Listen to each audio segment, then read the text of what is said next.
Meni ismim Yoqubjon, familiyam Xo'jamberdiyev. Uncha-muncha adabiyotga aralashib yuraman. Bu Odiljon Dadajonovni Moziga qaytib kitobini ko'rib juda xursand bo'ldim. Haqiqatan ham bu o'tgan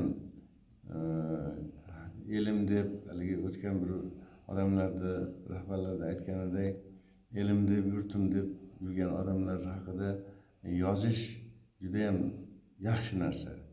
Men bu kitobni varaqlab ikkita narsani guvoh bo'ldim. Birinchisi Shafoat hoji.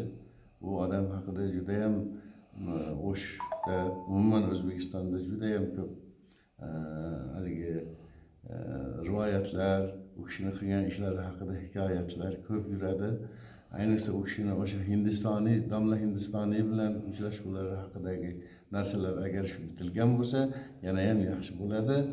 Ikkinchisi Odil polvon haqida ko'rganim. Odil polvon endi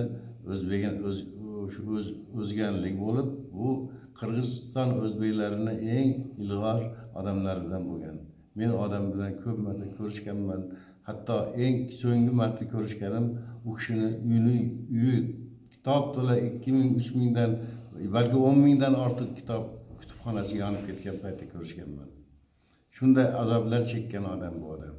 Mana shunday kishilarni, mana shunday xalqim deb, yurtim deb yurgan kishilarni kitobga muhrlagan Odiljon ukamizga rahmat. Bu kitobda taqdimoti bo'lar ekan, shu taqdimoti yaxshi, eson-omon, yaxshi muvaffaqiyatli o'tishini tilayman.